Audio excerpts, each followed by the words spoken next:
बाद greater auto union ने बस भवन मुहासरे का ऐलान किया। इस तनाजुर में मंगल को बस भवन के करीब पुलिस की भारी निफरी मौजूद थी।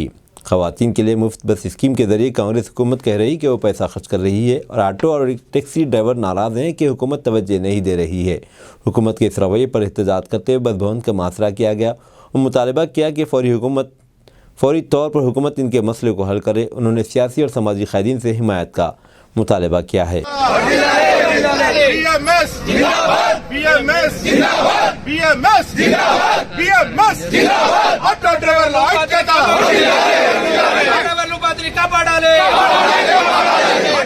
రోజుకు 1000 రూపాయలు చెల్లించాలి, అక్రమ ఓలా ఊబర్ రేట్లను పెంచాలి, ఆటో డ్రైవర్ల కుటుంబాలను కాపాడాలి,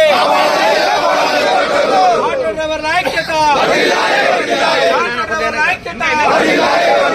భారత్ మాతా కీ జై।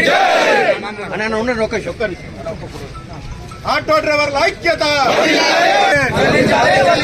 ఆటో వాళ్ళ ఉపాధిని వెంటనే